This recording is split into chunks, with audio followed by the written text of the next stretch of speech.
Bonjour, j'espère que vous allez bien. Alors aujourd'hui je vous fais une vidéo assez rapide sur les temps de frelons pour voir un petit peu les résultats, ce que ça a donné, si j'ai attrapé un petit peu plus de frelons. Alors ça fait 5 minutes que je suis là, j'ai pas vu un frelon, pas du tout. Par contre on a un temps gris, waouh, c'est incroyable. Ça fait peut-être 10 jours à peu près qu'on n'a pas vu le soleil, on a que des nuages. C'est pas facile à vivre, franchement c'est assez déprimant. Alors, comment dire, bah écoutez, vous avez vu celle-ci? Elle a pas attrapé un frelon. Faut que je vérifie si elle a pas un trou, c'est pas possible. Si elle en a attrapé juste un petit au fond. Ah, attendez, j'ai l'impression d'entendre un frelon. Je sais pas si c'est un frelon ou si c'est autre chose, je sais pas. Ouais, bah écoutez, on voit pas beaucoup d'abeilles, de toute façon, vu le temps qu'il fait, il fait pas très chaud. Il n'y a plus de soleil, à mon avis, l'hier c'est terminé, de chez terminé, là c'est vraiment fini. Et bah voilà, les abeilles sortent plus du tout. Alors sur celle-ci, j'ai pas mis de portière verte, comme quoi c'est pas très malin. Parce que je vois d'ici un petit frelon. Voilà, vous voyez, les frelons sont venus mettre la cisanie dans les ruches. Et ouais. Mais bon, celui-là, à mon avis, ils n'ont pas laissé ressortir celui-ci. Non, celui-ci, il est pas ressorti, je peux vous dire. Ah bah celle-ci elle a attrapé les frelons pour les autres, tant mieux. Tant mieux, tant mieux, tant mieux. Bah écoutez, il n'y a plus du tout de frelons, plus du tout. Cette année on en a eu beaucoup moins que d'habitude. Et en plus avec le temps qu'on a eu, je peux vous dire là les nids sont plus en train de pondre. On n'a plus de ponte dans les nids de frelons. Je pense que c'est terminé. Manque de nourriture pour eux certainement. Ouais, on n'a plus trop ça quoi. On les a tous attrapés. Et ça c'est plutôt cool. On voit pas de frelons attrapés récemment. Je crois qu'ici c'est terminé les frelons depuis un petit moment. Alors est-ce que les nids ont été détruits? Parce que je vous ai pas raconté ça, mais on a eu des morts chez nous à cause du frelon. Ouais, on a eu des gens, une personne grièvement blessée, on a eu plusieurs blessés. On avait des randonneurs en fait qui sont allés se balader dans si vous voulez, dans des chemins à côté de chez nous quoi. C'est un club de randonnée. Et il y a une personne qui est décédée. Elle s'est fait violemment attaquer par les frelons asiatiques. Et la personne est décédée. Voilà. Et donc peut-être qu'ils se disent que voilà, il faut absolument faire quelque chose, le maximum de ce qu'on peut faire contre le frelon quoi. Donc c'est dommage, mais on est obligé d'en passer par là pour avoir une prise de conscience. Bon, ici on l'a, mais malgré tout, vous allez quand même avoir des accidents comme ça. De toute façon, il y aura toujours des accidents comme ça. Maintenant que vous avez le frelon asiatique, il y a moins de problèmes avec le frelon européen parce qu'en fait, ils sont moins nombreux. Donc, du coup, ils sont moins agressifs en fait quand ils attaquent. Mais c'est vrai que le frelon asiatique est très très agressif. Mais si vous en prenez un nid de frelon européen, vous inquiétez pas, vous allez vous faire éclater aussi. Ah, j'ai pas de chance, regardez, je vous montre. J'ai un oiseau qui doit se poser là pour faire ses crottes. Ce que vous voyez là, c'est des crottes en fait. Ah, le salopard. Ou alors il se met juste au-dessus et... Ah bah... ça manifestement, ça lui plaît pas le piège. Ou alors il se pose là, il attend que les abeilles sortent pour les bouffer. Et en même temps, il fait ses besoins, quoi. Je sais pas. Ah là là, mais on n'est pas là pour tout voir. Bon, vous voyez pas beaucoup de frelons cette année dans les pièges, mais il n'y a pas de frelons devant les ruches non plus. Voilà, cette année cool, sur le frelon, année très très cool. Bon, pour tout vous dire, je suis aussi en train de travailler sur un piège frelon. Voilà. Bon, les plans sont déjà faits. J'ai trouvé les matériaux. Alors, sincèrement, je pense pas, j'aurais pas la prétention de dire que ça va être aussi bien que la tente frelon ou que ça marchera mieux. Et peut-être que... Je pense que ça va pas trop mal marcher. Mais bon, ça va être un piège qu'il va falloir tester. Après, c'est pas dans le but de faire une commercialisation ni quoi que ce soit. C'est juste un piège comme ça qu'on fabrique soi-même. Que je vais tester. Puis je pense qu'avant la saison, je vous le montrerai. Pour savoir si d'autres personnes veulent l'essayer aussi. Bon, j'en ai pas encore fait un seul. Mais je vais prendre le temps de faire ça, quoi. Mais alors... le truc c'est que comme je vous dis, je suis pas sûr que ça marche aussi bien qu'une tente frelon, hein, parce que la tente frelon, on est vraiment sur la référence. Hein. Pour moi, c'est au niveau des dimensions. Le piège est tellement bien fait que ça chope. Vous avez vu cette ruche là, comment elle a chopé? Elle continue de choper du frelon. Hein. Vous avez vu, vous en avez un qui est vivant encore. Ouais, c'est cool. Ça marche bien. Bon, pour moi, la tente frelon, c'est vraiment la référence. Je suis pas sûr que de suite, comme ça, on va pouvoir trouver quelque chose qui est légal ou qui le dépasse. Enfin, moi, j'ai fait mon piège, vous voyez, c'est pour m'amuser un peu. Hein. C'est pas... C'est pour essayer de faire quelque chose aussi. Quelque chose de... fait un truc pas mal, mais... Oh, il va avoir certains trucs pratiques. Je vais pas vous mentir, j'ai tout piqué à tout le monde. J'ai pris un petit bout de...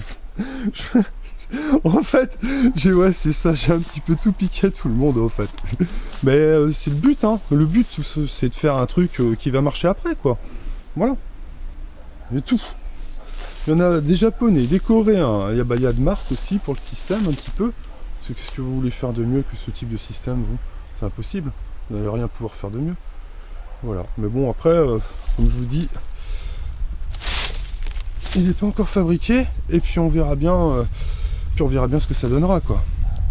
Pour l'instant j'en ai pas encore fabriqué un, mais j'ai fait des plans, j'ai à peu près les dimensions que je veux faire, et puis surtout j'ai trouvé les matériaux, parce que c'est toujours le problème, hein, s'il faut trouver les matériaux. C'est pas toujours évident, puis à des prix accessibles, hein, c'est toujours pareil, puisque vous pouvez toujours trouver des choses, mais il faut trouver ce que vous voulez à peu près, quoi. Parce que vous voyez, c'est du bricolage, hein, quand même, hein, mine de rien. Regardez un petit frelon, on en a un ici.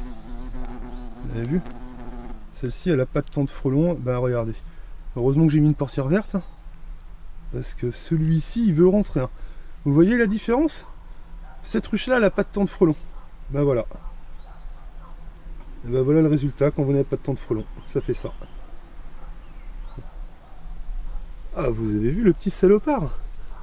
Ah, s'il avait moins bouffé, s'il avait moins pris de poids, il pourrait rentrer tranquille dans la ruche. Mais... vous avez vu ça un petit peu comme il se balade? Il se dit, mais elles sont où les abeilles? Bah les abeilles sont rentrées, il fait froid. Franchement, on n'a même plus de soleil depuis je sais pas combien de temps. Elles ont leur réserve, elles en ont rien à foutre. Et tu vas pas aller les faire chier. Va voir une autre ruche. Ah, elle ouvre la partie. Vous voyez, mais cette ruche-là, elle a dû être pas mal attaquée, je pense. Et bah, c'est une rescapée. Je sais pas si vous voyez, vous reconnaissez peut-être le numéro. C'est une rescapée, c'est du rucher volé. C'est pour ça, j'ai pas eu le temps de mettre de temps de frelons. Donc c'est pour ça qu'elle est comme ça. Voilà. Les petites rescapées, qu'est-ce que vous voulez que je vous dise, moi? Et ouais, c'est comme ça. C'est comme ça, c'est comme ça, c'est comme ça. C'est celle qui est attaquée par les frelons. Et puis je vous avais déjà dit, ben, celle-ci elle est morte. Hein. Je l'ai fermée. Hein, parce qu'elle était victime de pillage. Et donc du coup elle a été fermée comme ça, c'est réglé. Donc comme je vous disais, je suis en train de travailler sur un piège frelon. Voilà, mais c'est un piège qui va être assez pratique, je pense. Je vais essayer de bosser un petit peu sur le côté pratique. Mais comme je vous disais, je vois pas ce qui va pouvoir égaler la tente frelon. Hein. Mais bon, je fais ça pour m'amuser après. Hein. Voilà. Parce que la tente frelon, pour moi, c'est vraiment l'outil ultime. Voilà, j'ai envie de dire ça comme ça. Tandis que le piège que je vais faire, si vous voulez, ça va être un piège qui va se déployer très rapidement, quoi. Voilà. Vous savez, hein, quand vous faites la guerre aux frelons, il vous faut différentes armes. Hein. Des armes de déploiement rapide et des armes de destruction massive, on va dire, comme la tente frelon. Voilà, ça met un petit peu plus de temps à se mettre, mais franchement, si vous aimez vos abeilles, vous avez 10 ruches, vous embêtez pas tant de frelons. 10 tentes à monter, c'est rien du tout. C'est rien du tout. C'est rien du tout, c'est tellement efficace. Non, moi ça va être un piège, c'est un peu plus pour les gens qui ont peut-être plus de ruches. Moi j'ai l'intention d'utiliser les deux, hein. C'est-à-dire quand j'aurai beaucoup de frelons, la tente frelon, et quand j'aurai moins de frelons, le piège que je vais fabriquer. Voilà, ah bah attendez, on a attrapé un frelon. Regardez quand même. Quand même. Pour les gens qui... Parce que j'ai encore des gens qui me disent ils n'ont pas compris comment ça marchait. Alors attendez, ce qui va nous faire la joie de monter dans le piège. Donc comme vous avez pu le constater, en fait, il a essayé de rentrer par la porte d'entrée. Il se retrouve maintenant bloqué là. Je sais pas si vous le voyez, on voit juste l'ombre. Hein. J'essaie de le suivre. Mais il est plus rapide que moi, hein, je peux vous dire. Hein. Regardez, il est là. Et puis normalement, tout simplement, il va finir ici. Il va essayer de sortir par le haut, toujours. Hein. Et donc en fait il va finir dans un petit cône ici. Voilà, bon, désolé pour les gens qui connaissent bien.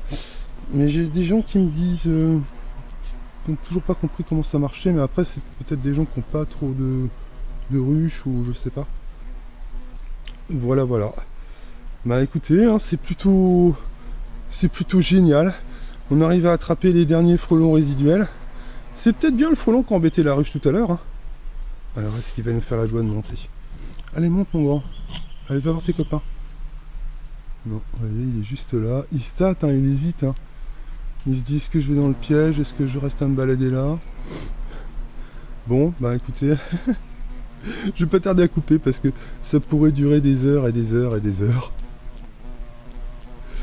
Oh là là, comme vous avez pu le constater, je sais pas si je peux pas trop vous montrer, mais on a un temps gris, mais c'est affreux. Par contre, on n'a pas de pluie. Ça, c'est cool. Hein. Je peux vous dire, on a de la chance. Hein. Je pense que les avions de mauvais augure sont partis en Espagne. Hein. Ah, c'est pas drôle, mais je crois qu'ils sont plus chez nous. Hein. Ouais. Ouais. Si au moins on n'a pas de pluie, c'est déjà ça. Bon, par contre, le temps, je sais pas, c'est pas facile de vivre comme ça pendant 10 jours. Chez nous, ça peut durer un mois comme ça sans soleil. Moi, je me souviens quand j'étais jeune, on avait ça parfois. Ça pouvait durer jusqu'à un mois comme ça. Ah là là là là là là. Je me souviens de ça, mais bon, ça faisait longtemps qu'on n'avait pas eu ça. Là, pour l'instant, ça fait déjà 10 jours. Et j'espère que le soleil va revenir parce que c'est pas très motivant, hein, je peux vous dire. Hein. C'est pas motivant ce temps-là, c'est assez dur. Voilà, voilà. Eh bien, écoutez, j'espère que vous profitez bien. Et puis, je vous souhaite un très très beau week-end. À bientôt.